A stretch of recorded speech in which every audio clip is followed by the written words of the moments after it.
Picture this, it's 1962. Heart disease is exploding across America, and doctors are stumped. Then a Japanese scientist notices something strange. In one region, people are eating a slimy, stinky fermented bean almost nobody outside Japan has ever heard of, and their blood clots differently than everyone else's. Decades later, researchers finally figure out why. Today, that same forgotten food is still sitting quietly on grocery store shelves, costing less than a candy bar, while most people walk right past it. And it's not the only one. There are three more foods, hiding in plain sight, that science keeps circling back to for heart and circulation support. Before we get to number one, here's the tease. It involves an enzyme discovered completely by accident in a lab from a food that's been part of daily meals in parts of Asia for over 1,000 years. Stick around because number one might be sitting in your fridge or your pantry right now, and you had absolutely no idea what it was actually doing for you this entire time. And the wild part is, these foods have been sitting in grocery stores this entire time, doing far more for your heart and your blood flow than anyone ever told you. Real clinical studies, real numbers, real results, and every single one of them costs pennies compared to what you'd spend at a pharmacy. So let's break down these four, starting with the least talked about and building all the way up to the most studied, the one that started this entire investigation. Number 4. Beets. Beets are the food everybody kind of knows about, but almost nobody eats regularly, and that's a shame, because the research on them is honestly pretty wild. The key player here is something called dietary nitrate. Your body doesn't do much with nitrate on its own, but certain bacteria living on your tongue convert it into nitrite, and then your body turns that into nitric oxide. Nitric oxide is basically a signal that tells your blood vessels to relax and widen. Wider vessels mean easier blood flow and lower pressure on the vessel walls. Think of it like the difference between water squeezing through a narrow garden hose versus flowing through a wide open pipe. Same amount of water, way less strain. There's a well-known study from Queen Mary University of London, published in the journal Hypertension in 2015, that tested this directly. Researchers gave participants about 250 milliliters of beetroot juice daily, which is roughly 1 cup, and measured their blood pressure over 4 weeks. The results showed an average drop of about 8 to 10 millimeters of mercury in systolic blood pressure among people with hypertension, which is a meaningful clinical change, similar in size to what you'd expect from some blood pressure medications.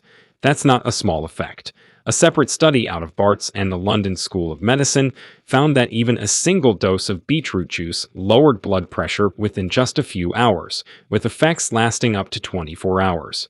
Here's the catch, and it's important. Most of the benefit studies used concentrated beetroot juice, not a small side salad of pickled beets. So if you want to actually get close to those effects, juicing or blending raw beets is your best bet. A simple approach is to peel and roughly chop 2 medium beets, blend them with a cup of water or orange juice, strain if you want a smoother texture, and drink it fresh rather than letting it sit around, since some of the nitrate content can degrade over time. If juicing sounds like too much effort, roasting beets whole in foil at 400 degrees for about 45 minutes concentrates their natural sugars and keeps more nutrients intact than boiling, which tends to leach nitrates and other compounds into the water. One thing worth knowing, beets are naturally high in oxalates, so if you have a history of kidney stones, it's worth talking to a doctor before making them a daily habit. And yes, your urine or stool might turn pink or red after eating a lot of beets. That's totally harmless, it's just a pigment called betalain passing through, not blood. So beets earn their spot on this list because the blood pressure research is genuinely strong and reproducible across multiple studies, but they land at number 4 because the effect is fairly narrow. It's mainly about blood pressure and blood flow, not the broader cholesterol and clotting benefits we're about to get into. Now let's shift gears to a plant most people think of as a weed growing in cracks in the sidewalk. Before we continue, if you're finding this helpful, hit subscribe so you don't miss the senior health videos we post every week. Number 3. Purslane. If you've never heard of purslane, you're not alone, and that's exactly why it earns a spot this high on the list. Purslane is a small, succulent-leaved green plant that grows wild in gardens, sidewalks, and vacant lots across the world, and for most of American history, it's been treated as a nuisance weed to pull and toss. but in parts of the Mediterranean, the Middle East, and Asia, it's been eaten as a vegetable for centuries, and researchers eventually got curious about why populations who ate it regularly tended to show better lipid profiles. Here's what makes purslane genuinely unusual. It's one of the only leafy green vegetables that contains meaningful amounts of alpha-linolenic acid, or ALA, which is a plant-based omega-3 fatty acid, the same general family as the omega-3s found in fish oil, just a different type. Most leafy greens have almost none of this. Purslane has noticeably more, which is part of why nutrition researchers started paying closer attention to it starting in the early 2000s. A study published in the Journal of the American College of Nutrition looked at purslane's effects on people with metabolic syndrome, a cluster of conditions including high blood pressure and abnormal cholesterol that raises heart disease risk. Participants who added purslane to their diet for 6 weeks showed a reduction in triglycerides and a modest improvement in their ratio of good to bad cholesterol compared to the control group. Separately, an Iranian clinical trial published in the International Journal of Preventive Medicine tested purslane seed extract on adults with high cholesterol and found reductions in total cholesterol and LDL, the type of cholesterol most associated with artery narrowing plaque buildup, after 8 weeks of daily use, alongside improvements in blood pressure readings. Purslane also happens to be loaded with vitamin C and vitamin A, and it contains antioxidant compounds called betalains, similar to the ones we just talked about in beets, which help fight oxidative stress, a process where unstable molecules called free radicals damage cells, including the cells lining your blood vessels. Chronic oxidative stress is one of the underlying processes linked to artery damage over time, so foods that help counter it are consistently of interest to cardiovascular researchers. As for actually eating it, purslane has a mild, slightly tangy, almost lemony crunch, and it works best raw or very lightly cooked, since heat destroys some of its omega-3 content. Toss the leaves into a salad the way you would use baby spinach, or add it at the very end of a stir-fry so it barely wilts. Some people blend it into a green smoothie with cucumber and lemon for a refreshing, mineral-rich drink. If you can't find it at a regular grocery store, check farmers markets or Middle Eastern and Mediterranean grocers, where it's sometimes labeled by its Arabic name, bakla, or its Spanish name, verdolaga. A quarter cup a day, eaten consistently over weeks rather than as a one-time thing, is roughly the amount used in most of the positive studies. Purslane sits at number 3 because while the research is promising and the omega-3 angle is genuinely rare for a leafy vegetable, the body of clinical evidence is smaller than what exists for our next 2 picks, and much of it comes from smaller trials that still need to be repeated on a larger scale.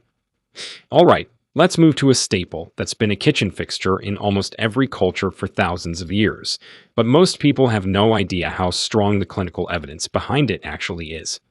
Number 2. Garlic. Garlic might feel like an obvious pick, but don't let familiarity fool you into thinking the science is weak, because it's actually one of the most studied foods in all of cardiovascular nutrition. The compound doing the heavy lifting here is called allicin, which forms when you crush or chop raw garlic and an enzyme reaction kicks in. Allicin is unstable and breaks down quickly into other sulfur compounds, and it's those compounds that researchers believe help relax blood vessels and interfere with the buildup of arterial plaque. One of the most cited pieces of research is a study published in the Journal of Nutrition that used aged garlic extract, a form of garlic that's been fermented and aged for months to stabilize its active compounds, on patients already diagnosed with metabolic syndrome.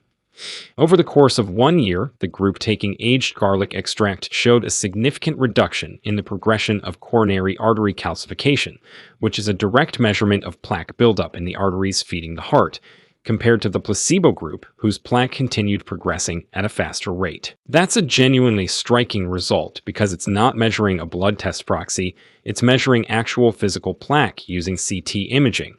There's more. A meta-analysis published in the Journal of Nutrition pooling data from multiple randomized controlled trials found that garlic supplementation reduced total cholesterol by an average of about 8% and LDL cholesterol by roughly 8 to 15% compared to placebo groups, particularly when taken consistently for longer than 2 months. Another set of trials focused specifically on blood pressure found that aged garlic extract lowered systolic blood pressure by around 10 millimeters of mercury in people who started with elevated readings, an effect size comparable to some first-line blood pressure medications, published in a review in the journal Integrated Blood Pressure Control. Garlic has been used as a folk remedy for circulation and heart complaints for thousands of years, showing up in ancient Egyptian medical texts long before modern chemistry could explain why. Garlic also has a blood-thinning effect, since some of its sulfur compounds reduce platelet stickiness, meaning your blood cells are slightly less likely to clump together. This is genuinely useful for circulation, but it's also worth knowing if you're already on blood-thinning medication, since combining strong garlic supplementation with those drugs could increase bleeding risk, so that's a conversation to have with a doctor rather than something to just wing. For actually getting the benefit from garlic, timing and preparation matter more than people realize. Crush or finely chop raw garlic and then let it sit for about 10 minutes before cooking or eating it. This resting period allows the allicin-forming enzyme reaction to fully develop before heat potentially deactivates it. Adding crushed garlic near the end of cooking, rather than at the very start, preserves more of its active compounds than tossing whole cloves into a pan at high heat for 20 minutes. If raw garlic is too intense for your taste or your stomach, aged garlic extract supplements are what most of the major clinical trials actually used, so they're a reasonable and well-studied alternative. A general benchmark from the research is 1 to 2 cloves of raw garlic a day, or the equivalent extract dose, taken consistently for at least 8 to 12 weeks, since garlic's cardiovascular effects build up gradually rather than showing up overnight. Garlic lands at number 2 because the evidence base is enormous, and it directly targets plaque progression, cholesterol, blood pressure, and clotting all at once, covering more ground than any other food on this list except one. And now, the one we teased at the very beginning, the forgotten staple that started this whole investigation. Number 1. Natto. Natto is fermented soybeans, and if you've never had it, the honest description is that it's sticky, stringy, has a strong, pungent smell, and a lot of people outside Japan find the texture genuinely off-putting at first bite. It's been a breakfast staple in parts of Japan for well over 1,000 years, with roots in centuries of regional fermentation traditions passed down across the country. But here's why it earns the top spot, and why we teased it at the start of this video. Natto is made by fermenting soybeans with a specific bacteria called Bacillus subtilis, and during that fermentation process, the bacteria produces an enzyme called nattokinase. Nattokinase was actually discovered somewhat by accident. In 1980, a researcher named Hiroyuki Sumi was screening 173 different natural foods looking for something with clot-dissolving properties, and natto was the one that stood out dramatically from the rest. In lab testing, nattokinase showed the ability to break down fibrin, which is the protein that forms the structural mesh of blood clots. This matters because unwanted blood clots forming inside vessels, especially ones that narrow or block blood flow to the heart or brain, are a major mechanism behind heart attacks and strokes. Since that discovery, human trials have built on the original lab finding. A study published in the journal Acta Hematologica gave nattokinase supplements to human volunteers and measured markers of fibrinolytic activity, meaning the blood's natural ability to break down clots, and found significant increases in that activity within hours of ingestion, with effects lasting several hours afterward. A separate clinical trial published in the Journal of the Federation of American Societies for Experimental Biology monitored patients taking nattokinase over 8 weeks and recorded reductions in several clotting-related blood markers, alongside modest reductions in blood pressure, with average systolic readings dropping by around 5 to 10 millimeters of mercury in the treatment group compared to minimal change in the placebo group. Beyond nattokinase, natto is also one of the richest dietary sources of vitamin K2, a nutrient distinct from the vitamin K one found in leafy greens. Vitamin K2 plays a role in directing calcium in the body toward bones, rather than allowing it to deposit in soft tissue, including artery walls.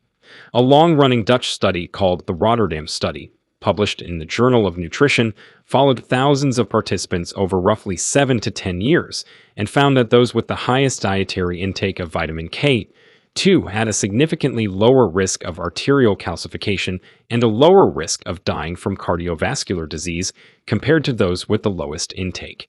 That's an association from observational data rather than a controlled trial proving causation directly.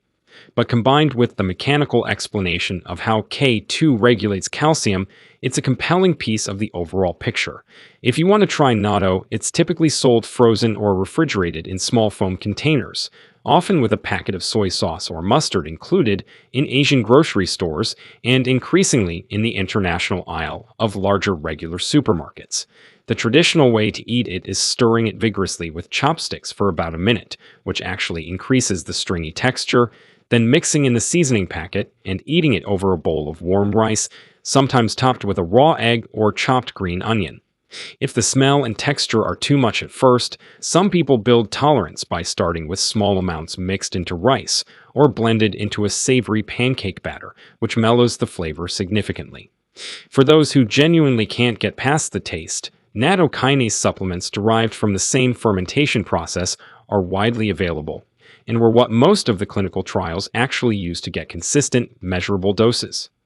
One important safety note, because it matters, nattokinase has blood-thinning properties, so anyone already taking blood-thinning medication like warfarin should talk to a doctor before adding it. The same caution as with heavy garlic use. So there you have it, from beets supporting healthy blood pressure through nitric oxide, to purslane's unusual omega-3 content improving cholesterol ratios, to garlic's decades of research on plaque progression and blood pressure, all the way up to natto and its remarkable clot-dissolving enzyme discovered almost by chance in a lab in 1980. None of these foods are magic, and none of them replace medical care or prescribed treatment if you already have cardiovascular disease. But the research genuinely does support all four as smart, inexpensive, evidence-backed additions to a heart-conscious diet. If this video helped you discover something new, especially that forgotten bean at the very top, let us know in the comments which one surprised you most, and subscribe for more deep dives into forgotten foods science is only now catching up to. Now, we want to hear from you. Have you ever actually tried natto? Share with us your experiences and opinions in the comments below. We love to hear them. Thanks for watching.